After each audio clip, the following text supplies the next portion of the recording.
It was in Athens, after the Persian War. The street was only a crooked, dusty lane. The rows of houses were like walls lining the road. Along the street came a man. All at once he stopped, slapped his leg, and said, "Oh, ho! Sophroniscus has a boy." He had stopped in front of a poor, mud-plastered house. A little branch of olive hung on the door. As he stood there, a great knock came from the inside of the house. The man jumped away. Out swung the wooden door. It half blocked the narrow street.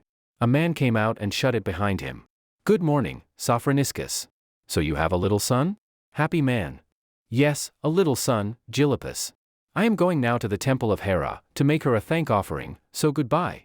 But you must come to the naming feast." And off he ran down the street. On the 10th day, Gylippus did come, and many other friends. Sophroniscus was only a poor stone cutter.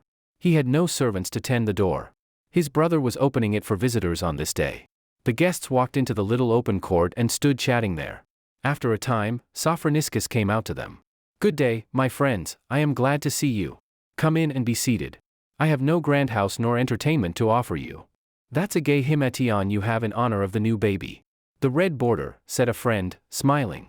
"Oh, even a poor man must have a new himation at the naming feast. But you shall see the baby." He went into another room and came back carrying a wee baby. It was a stiff little bundle. A narrow cloth was wrapped around and around, from feet to neck. "What big eyes he has," said a woman. "He has a lusty voice, he will be an orator," Gylippus said. Everybody had something to say about the baby. "Now, friends," said Sophroniscus, "if you will come to the altar, I will give him his name." They walked to one corner of the court. A little wooden altar, with a clay statue of Zeus, stood there. Some of the guests had brought gifts. They placed them on the altar, to ask Zeus to be kind to the boy. Sophroniscus, holding the baby in his arms, walked 3 times around the altar. He stopped before it and prayed, saying, "Oh, Father Zeus, here is my little son, I will call him Socrates. Do thou be kind to him." Then they all went into the room again and had a feast and talked of the little Socrates, promising that he should be a great sculptor or a great athlete or a great orator. But he grew up to be a greater man than they dreamed of. The little Socrates had not much care as he grew up. His father was away all day at his shop, and his mother was often out, for she was a nurse. When he was 5 or 6 years old, he was often left alone. The door was shut, and he played in the house and the court until his father and mother came home at night. So his little chiton was often dirty, and his hair tangled. But he was a healthy, happy boy. He rolled his hoop about the court or played knucklebones. His father had brought him little blocks of stone from the shop. He would build houses with them, or even chip at them, playing stonecutter. Sometimes he went with his father to the shop. There he played with the tools and wished that he could be a real stonecutter. Sometimes he went across the street to a sandal-maker's shop. Hippias, the sandal-maker, liked him. He said once, "Oh, Socrates, you ask more questions than a woman. You surely will be a philosopher when you grow up." Soon after he was 7 years old, Sophroniscus took him on his knee one night.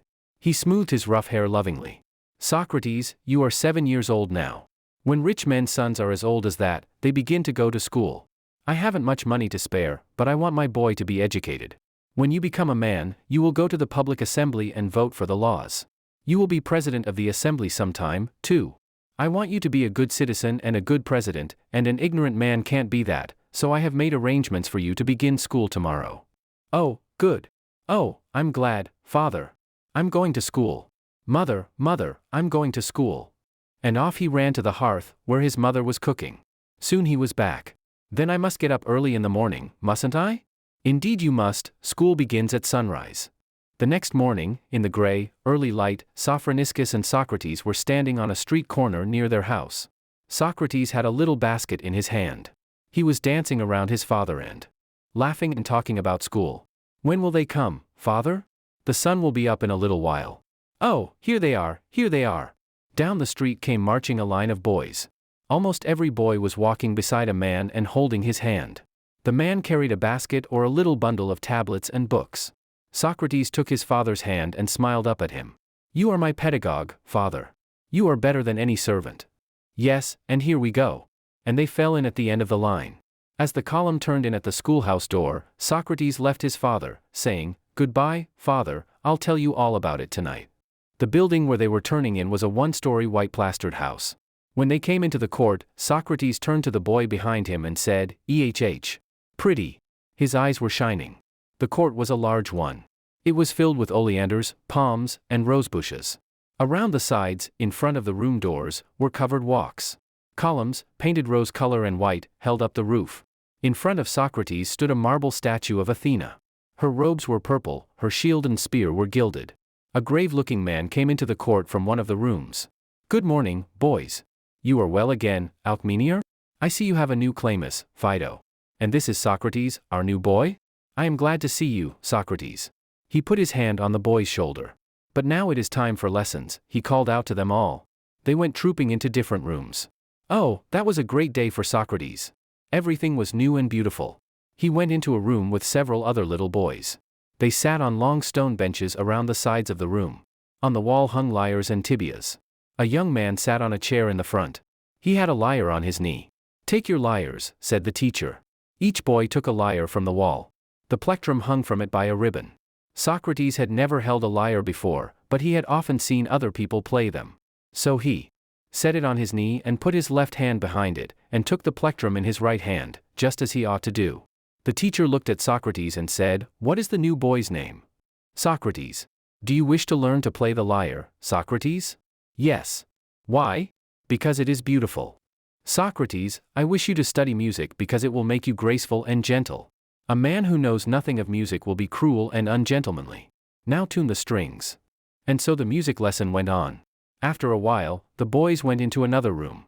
There another master taught them how to make letters on wax tablets. This is not so much fun as the music, thought Socrates. He heard the bigger boys in the next room.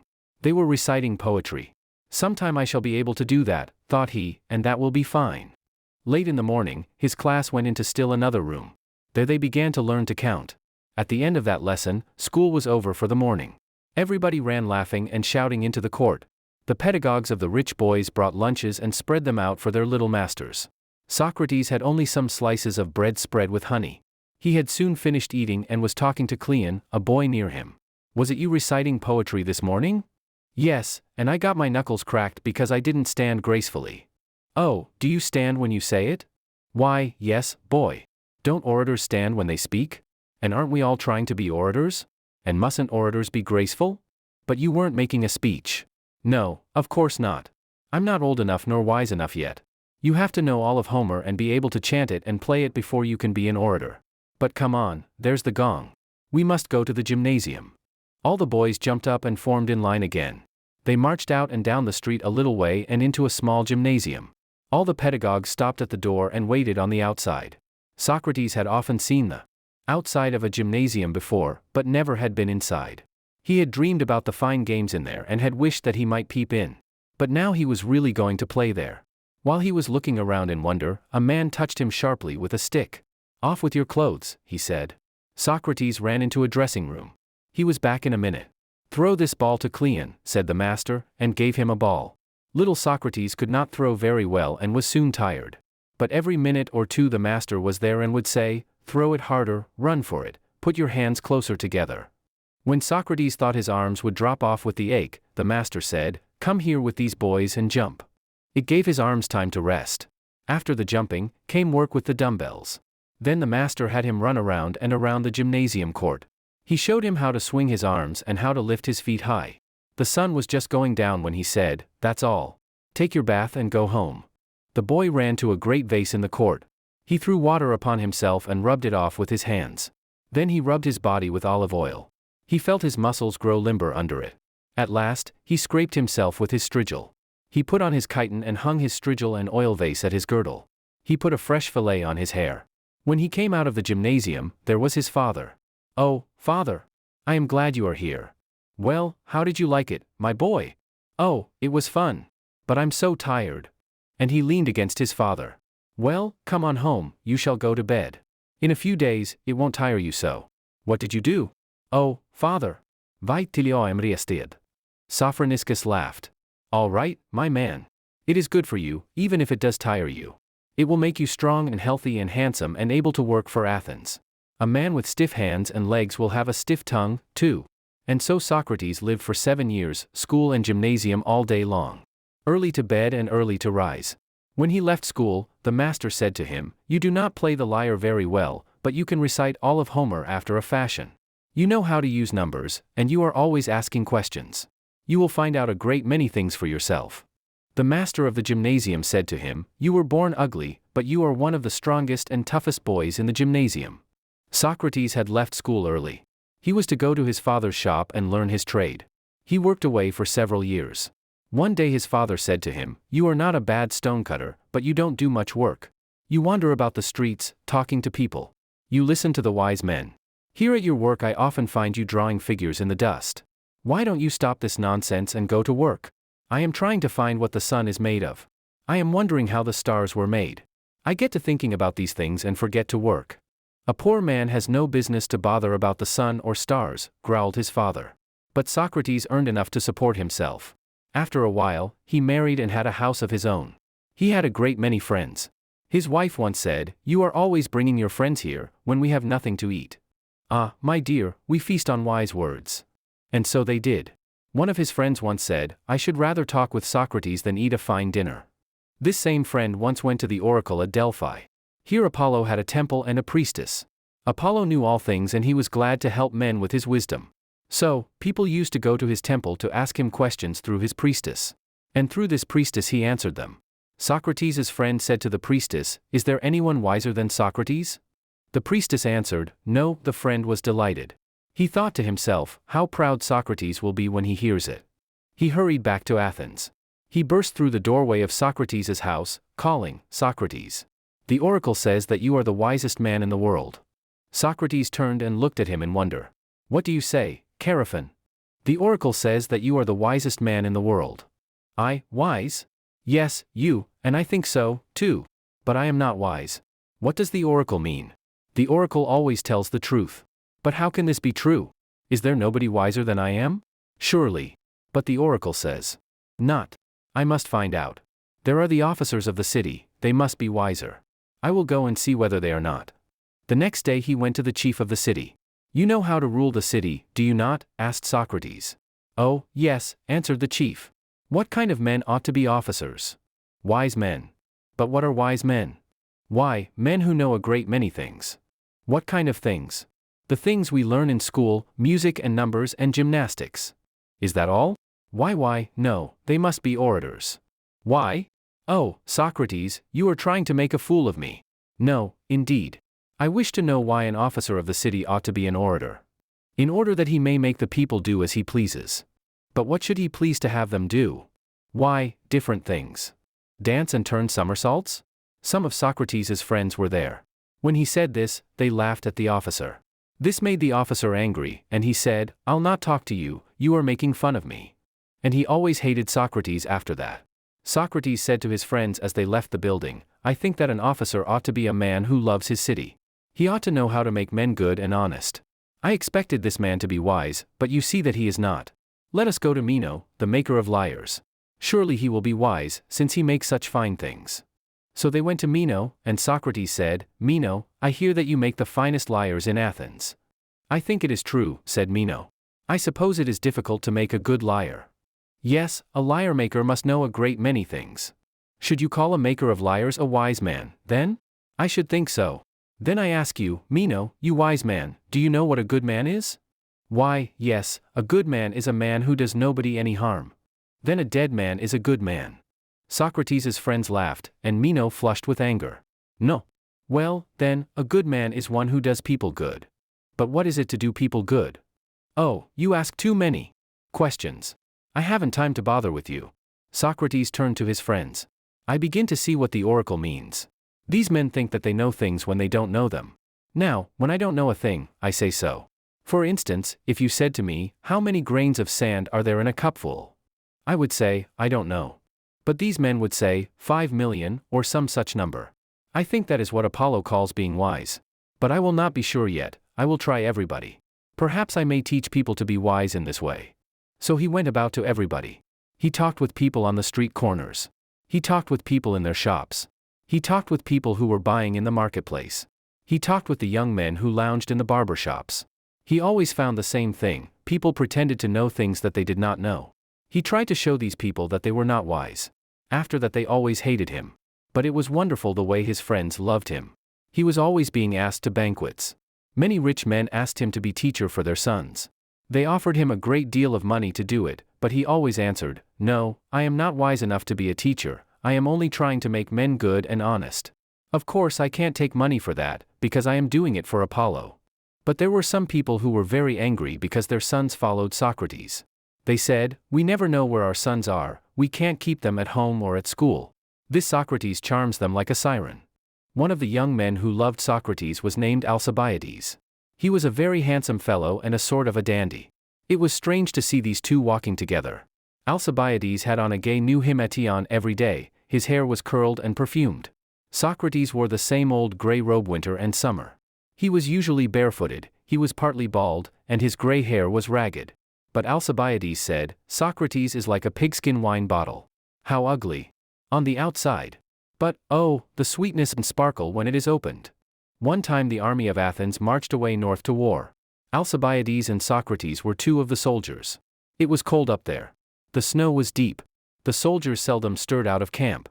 When they did go, they wore several cloaks and wrapped their feet in skins and felt. But Socrates still went barefooted and wore his one old himation.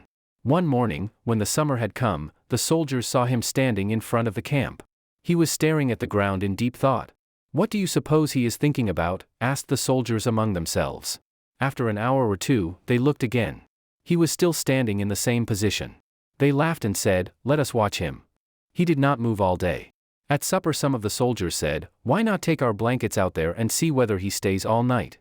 So they did. They laughed and joked about him until nearly midnight. They then fell asleep. When they awoke in the morning, there he was still, thinking as deeply as ever. An hour or so after the sun rose, he raised his head, clapped his hands, and said, "Oh, now I see." Then he prayed to Apollo and walked away. "Did you ever think as hard as that?" asked one soldier of another. "No, indeed. What do you suppose he was thinking about?" "Oh, I don't know. Some hard thing." In one battle, Alcibiades and Socrates were in the same rank.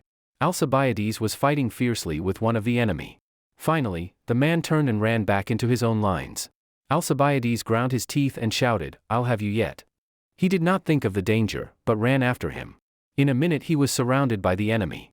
A rough soldier raised his spear and said, "Now, young dandy, say goodbye to the sun," and he threw his spear. It pierced Alcibiades' leg. As he fell, he cried, "Help! Socrates!" Socrates heard and ran to the place. Another soldier had his sword raised, ready to kill Alcibiades. "Ho there, you villain!" cried Socrates, and threw his spear. Down fell the soldier. Socrates jumped and stood over Alcibiades. He held his shield low and caught a blow that was meant for Alcibiades. He answered with a sword thrust. So, he fought until the rest of the army came and saved them. Some wicked men once made themselves officers of Athens. They knew that they had no right to do it, and they said to themselves, "A great many people hate us because we have done this thing. They will try to drive us out. We will kill all our enemies. Then we shall be safe." There was a certain enemy of theirs, named Leon. He lived several miles away. They said, "Let us send some other of our enemies after him. They are so afraid of us that they will bring him. Then they will be to blame for his death, and they will not dare to call us wicked anymore." So they sent for 5 men. One of the 5 was Socrates. When they came into the building, the officers scowled at them and said, "Go and bring Leon to us." The 5 men came out of the door. Their faces were pale, all but Socrates's. The 4 started off. They looked around for Socrates. "Are you not coming?" they asked. "Of course not. But they will kill you. It is better to die than to do a wicked thing." The 4 shuddered when he said, "Die." "Oh, we can't do that," they said. So on they went and brought Leon, as they were told to do. But Socrates went home about his own business. When his wife heard of it, she cried and said, "Oh, Socrates! They will kill you. But you would not have me do a shameful thing?" But these officers had no time to harm anyone else. They were soon driven out of Athens. Socrates was now an old man, 70 years old. But he was as strong as ever. He still went about the streets talking to everybody. The young men still loved him and followed him about. But he had a great many enemies. These enemies were always talking among themselves about Socrates. They did not know exactly what to say about him, for they could not say, "I hate him because he proved that I was foolish." So they said all sorts of things. "He does not believe in the gods. He teaches our sons bad things and wastes their time." And one man said, "He taught my boy to make fun of me, his father, because I am a tanner." Now the real story was this: Anytus, a tanner, had a very bright young son. Socrates one day said to him, "You are a bright young fellow. You can do something besides tan leather, be an orator." So these people kept talking among themselves and making themselves all the more angry. At last 3 men wrote out a charge and hung it up where everybody could see it, and had Socrates arrested. In a few days, he must come to the court and be tried. His friends were frightened. They said, "Get a great lawyer. Have him write your speech. Get men to speak for you. We will give you all our money, if you will only use it." But Socrates only laughed. "Why, I have been getting my speech ready all my life," he said. "What do you mean?" they asked. "I have been living honestly all my life. Is not that the best way to defend myself?" At last, the day came for the trial. The room was crowded with people. Socrates' friends stood with him before the jury. One of the men who had had him arrested stood up and said, "Socrates does not believe in the gods, he teaches our sons bad things. I say that he ought to be killed." Then he sat down, and it was Socrates' turn to speak. As he stood up, he smiled at the people. "My enemies say that I do not believe in the gods, but listen, I have spent all my life trying to explain to the people what the oracle meant. I said, this is what Apollo means, the wise man is the one who knows that goodness is better than riches or glory. So I went about trying to make people understand. When I found a man lying in order to get rich, I said, are you not ashamed to love money better than truth? When I saw a man angry at his brother, I said, do you not know that you ought to love your brother? You ought to do everything to make him happy. My friends, you have seen a gadfly on a horse. The horse pokes along, with his head down, his ears lopped, half asleep, until the fly alights on him and bites him. Then he wakes up and trots. Well, you Athenians are the horses, and I am the gadfly. If I find you asleep when you ought to be working, I bite you and set you to work. If I see you going to eat a poison weed, I bite you and drive you away. You ought to love me for that. But you are like lazy children, who don't like to be waked in the morning, so you say, let us kill this gadfly, and you hit at me. You say that I teach your boys bad things. I try to teach them to be honest and to love their city. Are these wicked things? You are saying to yourselves, why doesn't he bring his wife and children here? If they fell on their knees before us and cried and said, who will take care of us if you kill Socrates, we might let him off. Other men always do that, why doesn't he? I will tell you why, I don't want you to let me go for pity. If you think I am wicked and ought to die, I want you to say so. I think it would be cheating if I made you sorry for me, and so coaxed you to do what you think to be wrong. If you think that you are doing right to kill me, I am willing to die. I am not afraid to die, all that I am afraid of is to do a wicked thing. Then he sat down. The people who were standing in the courtroom whispered and scowled among themselves. The jury went out and voted. They came back, and one of them said, we think that Socrates is guilty, 281 against him, 220 for him. Then the jury sat, waiting. Socrates had a right to make another speech. The man who had had him arrested had said, we think that he ought to die. But Socrates now had a chance to say, I do not want to die, but I will suffer some other punishment, I will pay a fine. Will you take it and let me go? The men of the jury were thinking, he will offer to pay a great sum of money or to leave Athens. We will agree to that, he need not die. Socrates rose to speak again, well, you want me to offer some punishment for myself. What shall it be? Something that I deserve, of course. Now I say that I have been the best friend of Athens. When a man wins a foot race, you feed him at the public building for thanks. I say that I have done you more good than I could by winning a foot race, so I say, feed me at the public building with your other great men. Do you want me to say that I will leave Athens? Think of me, an old man, trying to live in some new place. I was never in my life in any other city. I know the streets and buildings of Athens as I know my own fingers.